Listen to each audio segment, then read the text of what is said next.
BSc first year unit 3 part 2। ये topic है double and triple integral, Drigh and triple समाकलन। सबसे पहले हम इसकी प्रॉपर्टीज़ देखेंगे। तो डबल इंटीग्रल में प्रॉपर्टीज़ देखिए। डबल इंटीग्रल के मीन्स कोई भी कांस्टेंट है और फंक्शन है एक्स वाई का डी एक्स डी वाई। तो डबल इंटीग्रल में यदि कोई भी के कांस्टेंट है तो उसको हम बाहर निकाल सकते हैं। तो डबल इंटीग्रल के f of x y d x D y बराबर हो जाएगा के double integral function of x y d x D y. इसी तरह से डबल इंटीग्रल फंक्शन, दो फंक्शन यदि प्लस और माइनस में है तो हम उसको सेपरेट ही डबल इंटीग्रल में कर सकते हैं। Means double integral F of plus minus G D x D Y, इसको हम लिख सकते हैं double integral F D x D Y plus minus double integral F D x D Y G of D x D Y. तो F और G को हम इस तरह से सेपरेट कर सकते हैं। यदि प्लस साइन आएगा तो यहाँ प्लस रहेगा, यदि माइनस साइन है तो यहाँ माइनस हो जाएगा। इसी तरह से डबल इंटीग्रल में यदि हमारी लिमिट कांस्टेंट है, मीन्स फंक्शन तो आपका एक्स वाई का है, f is a function of x and y d x D y, और लिमिट है a to b and c to d. मतलब कोई ये दो लिमिट है, इसकी क्या है, अचर हैं। तो जब लिमिट अचर होती हैं तो ये डिपेंड नहीं होता है कि हम एक्स के रिस्पेक्ट में भी कर सकते हैं या वाई के रिस्पेक्ट में, या पहले वाई के रिस्पेक्ट में भी करते हैं, एक्स के रिस्पेक्ट में सेकेंड टाइम। मतलब हमारा को जो इंटीग्रल रहता है उसमें क्रम परिवर्तन हम कर सकते हैं। उसका क्रम का, उसके ऑर्डर का कोई प्रभाव नहीं पड़ता है। जैसे कि डबल इंटीग्रल है, लिमिट है सी से डी और ए टू बी।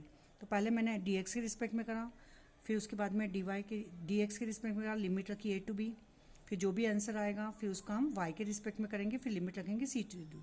या इसको हम ऐसे भी कर सकते हैं, लिमिट रख सकते हैं सी टू डी, पहले एक्स के रिस्पेक्ट में करा, लिमिट रखी सी टू डी, फिर हमने जो भी आंसर आया उसको फिर हमने वाई के रिस्पेक्ट में करा, लिमिट रखी ए टू बी।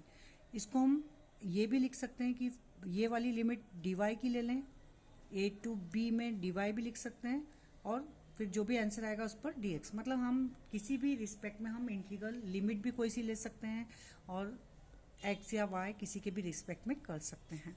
सेम यही रूल ट्रिपल इंटीग्रल में भी रहेगा। ट्रिपल इंटीग्रल मतलब त्रिक समाकलन में यदि हमारी लिमिट यदि कांस्टेंट है तो हमारे ऊपर रहता है कि हम एक्स के रिस्पेक्ट में पहले करें या वाई के करें या जेड के करें। फिर उसके बाद में हम देंगे फोर्थ रूल ये है डबल इंटीग्रल में कि यदि मेरी लिमिट्स है, पहली वाली लिमिट है एक्स का फंक्शन मतलब a to function of x, and दूसरी ये वाली लिमिट है कांस्टेंट है, तो जिसका फंक्शन रहता है तो उसको छोड़कर, ये इस पर डिपेंड नहीं होता कि यहाँ डी एक्स डी वाई लिखा है तो पहले हम एक्स के रिस्पेक्ट में करें फिर वाई, ये नहीं होता है। ये रहता है फंक्शंस पर डिपेंड। तो यदि जिसका फंक्शन है, यहाँ पर फंक्शन किसका, एक्स का, तो एक्स को छोड़कर तो पहले हम करेंगे वाई के रिस्पेक्ट में इंटीग्रल, क्लियर।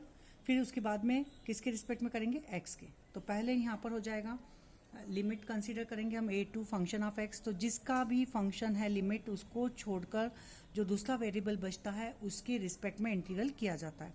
तो पहले यहाँ पर मैं करूँगी डी वाई वाई के रिस्पेक्ट में इंटीग्रल, ठीक है। फिर उसके बाद करेंगे एक्स के रिस्पेक्ट में। अब जैसे ये क्वेश्चंस देखिए, इंटीग्रल है 0 to 1 0 to x square e to power y upon x and d x D Y. तो यहाँ फंक्शंस इस पर डिपेंड नहीं है कि डी एक्स लिखा तो पहले मैं x के करूँ, नहीं। यहाँ फंक्शन किसका है, मेरा x का। तो x को छोड़कर तो पहले किसके रिस्पेक्ट में होगा ये इंटीग्रल, y के रिस्पेक्ट में होगा। तो integral 0 to x square e to power y upon x d y. फिर जो भी ये आंसर होगा फिर उसका फिर हम x के रिस्पेक्ट में करेंगे। तो ध्यान रखिए ये फंक्शन x का है तो पहले होगा ये y के रिस्पेक्ट में, मतलब x को छोड़ दीजिए x और y वेरिएबल में से, तो y बचा तो फर्स्ट टाइम होगा ये y के रिस्पेक्ट में एंड सेकंड होगा ये फिर x के रिस्पेक्ट में। इसी तरह से ये क्वेश्चंस हैं, ये क्वेश्चंस इनको आईएमपी क्वेश्चंस हैं, ये ऑब्जेक्टिव टाइप में पैटर्न में आ सकते हैं, ये भी ऑब्जेक्टिव टाइप में आ सकते हैं। तो ऑब्जेक्टिव टाइप क्वेश्चंस हैं, इसमें लिमिट है मेरी 1 से 2, लिमिट है 0 से 3 y y d y d x. अब आप समझ गए होंगे यहाँ पर है फंक्शन, लिमिट मेरा वाई का फंक्शन है, तो चूंकि लिमिट वाई का फंक्शन है तो पहले हम किसके रिस्पेक्ट में करेंगे, पहले हम करेंगे एक्स के रिस्पेक्ट में, फिर सेकंड करेंगे हम वाई के रिस्पेक्ट में। तो पहले हमने इंटीग्रल लिया, integral 0 to 3 y y d x, ठीक है। ये नहीं कि यहाँ वाई लिखा है डी वाई लिखा तो पहले डी वाई के रिस्पेक्ट, नहीं, वाई की लिमिट है तो वाई को छोड़कर तो पहले किया जाएगा एक्स के रिस्पेक्ट में, फिर करेंगे हम वाई के रिस्पेक्ट में। तो integral 0 to 3 y y d x लिखा। अच्छा, यहाँ पर जब हम एक्स के रिस्पेक्ट में करते हैं इंटीग्रल तो y हमारे लिए कांस्टेंट जैसा बिहेव करेगा, क्लियर। y क्या रहेगा, अचर। तो y कांस्टेंट है तो dx का इंटीग्रल हो गया x, ठीक है। तो yx हो जाएगा इसका इंटीग्रल, एंड लिमिट रखेंगे 0 to 3y। और अच्छा, ये किसके रिस्पेक्ट में करा हमने, x के रिस्पेक्ट में, तो ये लिमिट x की जगह पुट करेंगे, y तो कांस्टेंट है तो x की जगह रखेंगे 3y, फिर x की जगह रखेंगे 0। तो y यहाँ पर रखा मैंने 3y माइनस 0 मतलब 3y, तो इसका आंसर लिमिट रखने पर आएगी y 3y मतलब 3y स्क्वायर। तो इंटीग्रल 1 से 2 3y स्क्वायर में से 3 कांस्टेंट बाहर निकाला, y स्क्वायर का इंटीग्रल होगा y क्यूब अपॉन 3, 3 से 3 कैंसिल, तो रखेंगे हम इसकी वैल्यू 2 क्यूब माइनस 1 क्यूब मतलब 8 माइनस 1 मीन्स 7। क्लियर? तो इस तरह से आपको देखना है। तो ये ध्यान रखिए, जिसके रिस्पेक्ट में इंटीग्रल करते हैं उसको जो दूसरा वेरिएबल उसकी जगह वहाँ कांस्टेंट जैसा बिहेव करता है। अब दूसरा क्वेश्चन है यहाँ पर इंटीग्रल 0 to 1 लिमिट है। यहाँ पर लिमिट भी आप देख रहे हैं कांस्टेंट है, dx dy under root 1 minus x square 1 minus y square. चूंकि लिमिट कांस्टेंट है तो हम किसी के भी रिस्पेक्ट में पहले इंटीग्रल कर सकते हैं। तो हमने पहले करा x के रिस्पेक्ट में इंटीग्रल, तो x के रिस्पेक्ट में इंटीग्रल करेंगे तो ये रहेगा y क्या रहेगा कांस्टेंट, तो 1 upon root 1 minus y square मैंने बाहर निकाला, तो इसका dx upon under root 1 minus x square फार्मूले लिखवा चुके। इसका इंटीग्रल होता है साइन इनवर्स x, और लिमिट रखेंगे इसकी इंटीग्रल वैल्यू 1 से 0, तो sine inverse 1 minus sine inverse 0। 1 कब होती है इसकी वैल्यू साइन की π/2 पर, 0 होती है 0 पर, तो π/2 माइनस 0 मतलब π/2 इसका इंटीग्रल हो जाएगा। π/2 को बाहर निकाला, अब ये इसका integral 0 to 1 upon root 1 minus y square dy, तो इसका इंटीग्रल फिर हुआ साइन इनवर्स y, फिर 1/0 लिमिट रखी, फिर वापस आएगा π/2, तो π/2 इंटू π/2 मीन्स π/4, तो इसका इंटीग्रल हो जाएगा π/4। उसके बाद में नेक्स्ट है इंटीग्रल 0 to 1, लिमिट है 0 to 1 प्लस एक्स स्क्वायर। अब आपको समझ में आ गया है, चूंकि फंक्शंस लिमिट किसका फंक्शन है x का, तो पहले किसके रिस्पेक्ट में करेंगे हम y के रिस्पेक्ट में करेंगे, फिर हम x के रिस्पेक्ट। जब y के रिस्पेक्ट में इंटीग्रल करेंगे तो x कांस्टेंट जैसा बिहेव करेगा, तो यहाँ पर 1 प्लस एक्स स्क्वायर जो है वो एक कांस्टेंट है हमारे लिए, तो 1 प्लस एक्स स्क्वायर को हम लिख सकते हैं, 1 प्लस एक्स स्क्वायर को हम लिख सकते हैं यहाँ पर under root 1 plus x square का स्क्वायर, मतलब ये ए स्क्वायर जैसा बिहेव करेगा। तो dy upon under root 1 plus x square को मैं रूट के बाद में स्क्वायर कर सकती हूँ, ये मेरे पास में a हो जाएगा। तो हमें पता है 1 upon a square plus x square का फार्मूला होता है 1 upon a tan inverse A x upon a, तो यहाँ पर a की जगह है रूट 1 प्लस एक्स स्क्वायर, तो 1 upon a tan inverse y upon a, तो a की जगह ये आ जाएगा। ठीक है, फार्मूला आपको पता ही है कि 1 upon a square plus x square integral, इसका फार्मूला होता है 1 upon a tan inverse x upon a. तो इसको लगाया यहाँ पर हम y के रिस्पेक्ट में कर रहे हैं, तो y की जगह y है x की जगह, और ये है कांस्टेंट। अब लिमिट पुटअप करेंगे, लिमिट हमारी 0 to root 1 plus x square limit रखी, तो यहाँ देखिए लिमिट किसके रिस्पेक्ट में करा हमने, y के रिस्पेक्ट में, तो लिमिट हम y की जगह रखेंगे। अच्छा, x की जगह कभी भी x की लिमिट नहीं रखी जाती, ध्यान रखिए, यदि x की लिमिट है तो y पे पुटअप होगी। तो y की जगह हमने रखा रूट 1 प्लस एक्स स्क्वायर, फिर दूसरी लगा 0, तो जब 1 plus x square upon 1 plus x 1, tan inverse 1 की वैल्यू कब होती है π/4 पर, और टेन इनवर्स 0 होता है 0 पर, तो यहाँ से आएगा π/4 कांस्टेंट को बाहर निकाला, मतलब हमारे पास बचा integral 0 to 1 under root 1 plus x square dx, और रूट 1 प्लस एक्स स्क्वायर इसका इंटीग्रल वैल्यू होती है log of x plus root 1 plus x square, limit रखेंगे 0 to 1, तो इसका आंसर आ जाएगा आपका, इसकी जो वैल्यू आएगी उसको हम ये आ जाएगा π/4 लॉग ऑफ 1 प्लस रूट 2, 1 रखेंगे तो ये आ जाएगा 1 प्लस रूट 2। इसी तरह से ट्रिपल इंटीग्रल है। ट्रिपल इंटीग्रल में मैंने बताया कि यदि हमारी लिमिट यदि कांस्टेंट है function of x y z dx dy dz, तो हम किसी के भी रिस्पेक्ट में पहले इंटीग्रल कर सकते हैं, किसी के भी सापेक्ष समाकलन का क्रम हम रख सकते हैं, पहले y ले लें या फिर x ले लें, z ले लें। y के रिस्पेक्ट में करेंगे तो एक्स जेड कॉन्स्टेंट, z के रिस्पेक्ट में तो एक्स वाई कॉन्स्टेंट, इसी तरह से होगा। अब यहाँ पर यदि लिमिट है मेरी c to d b से फंक्शन ऑफ x, और यहाँ पर g is a function of x y, तो ये वाली जो लिमिट है मेरी एक्स वाई का फंक्शन है, तो एक्स वाई का फंक्शन है, तो एक्स वाई को छोड़कर तो पहले हम करेंगे z के रिस्पेक्ट में, क्लियर। फिर ये वाली लिमिट है मेरी x का फंक्शन, तो x को छोड़कर z के रिस्पेक्ट में तो हम कर चुके हैं, अब हमारे पास में बचा x एंड y। अब ये लिमिट है मेरी x, तो x को छोड़कर किसके रिस्पेक्ट में करेंगे हम, सेकंड y के रिस्पेक्ट में, फिर लास्ट बच गया x, तो इस तरह से ये होगा।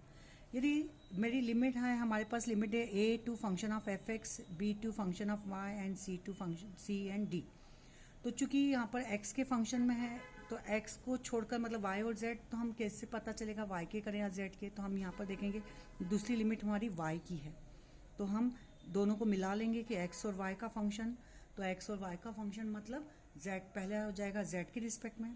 क्लियर? अब z के रिस्पेक्ट में हो गया पहले। अब हमारे पास ये लिमिट क्या है y की। अब हमारे पास वेरिएबल बचे दो, x और y, तो y को छोड़कर तो सेकंड हो जाएगा x के रिस्पेक्ट में और लास्ट में हो जाएगा y के रिस्पेक्ट में। इसी क्वेश्चंस देखिए, ये 2-3 क्वेश्चन है आईएमपी क्वेश्चन से, इनको कर लीजिए तो इससे आपकी प्रैक्टिस हो जाएगी। तो integral 0 to 1 y square upon 1 और इंटीग्रल 0 से 1 minus x x d z d x D Y. तो यहाँ पर पहले हम रखेंगे x के रिस्पेक्ट में, पहले किसके रिस्पेक्ट में रहेंगे, चूँकि ये फंक्शन है x का और ये है y का, तो x और y का फंक्शंस मेरी लिमिट है, तो x और y को छोड़कर तो फर्स्ट होगा z के रिस्पेक्ट में इंटीग्रल। तो यहाँ पर मैंने integral 0 to 1 minus x x d Z लिखा, डी जेड रखा x, चूँकि जेड के रिस्पेक्ट में तो x कांस्टेंट जैसा बिहेव करेगा, x को हमने निकाला बाहर, तो डी जेड का इंटीग्रल हुआ z, लिमिट रखी 0 to 1 माइनस एक्स, तो z की जगह हमने रखा 1 माइनस एक्स, फिर रखेंगे 0, तो 1 माइनस एक्स 0 पर 0 हो जाएगी पूरी वैल्यू।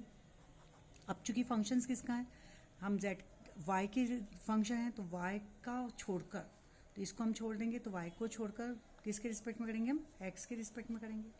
अब x के रिस्पेक्ट में इंटीग्रल करेंगे, यहाँ पर ये हो जाएगा, इसको अंदर खोल लेंगे तो x माइनस एक्स स्क्वायर, तो x माइनस एक्स स्क्वायर का इंटीग्रल हो जाएगा, x का हो जाएगा x square upon 2, x square का हो जाएगा एक्स क्यूब अपॉन 3, लिमिट रखेंगे 1 y स्क्वायर से 1, ये लिमिट रखी 1 रखा तो 1/2 माइनस 1/3, y स्क्वायर रखा तो y की पावर 4/2 एंड y की पावर 6 अपॉन 3 आया। अब इसके बाद में हम इंटीग्रल करेंगे y के रिस्पेक्ट में, y के रिस्पेक्ट में इंटीग्रल करने पर वैल्यू लिमिट पुट अप करेंगे 0 to 1, तो ये हमारा आएगा 1/6, y की पावर 4/2 ये आया, इसका y के रिस्पेक्ट में इंटीग्रल करा तो ये आ जाएगा, लिमिट पुट अप करेंगे तो हमारा आंसर आ जाएगा फाइनल 1/6 माइनस 1/10 प्लस 1/21 मीन्स 4/35। इसी तरह से क्वेश्चंस करिए, integral 0 to 2, 0 to x and 0 to x plus y, ये फंक्शन दे रखा है x y z का, तो आपको यहाँ समझ में आ रहा है, यहाँ हमारी जो फंक्शन है x और y का है, तो x और y को का छोड़कर मतलब पहले हम करेंगे z के रिस्पेक्ट में, सेकंड करेंगे हम x का फंक्शन है तो y के रिस्पेक्ट में, एंड थर्ड लास्ट में करेंगे हम x के रिस्पेक्ट में। ये इसी का ऑर्डर रहेगा, इसका आंसर रहेगा 19e² 3 + 1। इसको मैं ग्रुप में एज सॉल्यूशन दे दूंगी। दूसरा क्वेश्चन है इंटीग्रल 1 to e 0 से log y एंड 1 से e x log z dy dx dz, ठीक है। तो यहाँ पर भी हमें दिख रहा है कि जो हमारी लिमिट है फंक्शन है y और x का, तो पहले किसके रिस्पेक्ट में होगा इंटीग्रल, पहले होगा ये z के रिस्पेक्ट में, सेकंड ये z के रिस्पेक्ट में हो गया। अब z के वेरिएबल बचे y और x, अब यहाँ पर लिमिट है हमारी y का फंक्शन, तो सेकंड होगा ये x के रिस्पेक्ट में एंड लास्ट में होगा ये y के रिस्पेक्ट में। तो ये रूल लगाएंगे तो इसका आंसर ये आएगा। इसका भी मैं ग्रुप में सॉल्यूशन शेयर करूँगी। अब नेक्स्ट बस इसमें केवल 2 ही पार्ट हैं, 3 पार्ट बनाएंगे। थर्ड पार्ट इसका होगा क्वाड्रेचर एंड रेक्टिफिकेशन। ये इसको मैं डाउनलोड करती हूँ, जब तक आप इसकी खूब प्रैक्टिस करिए।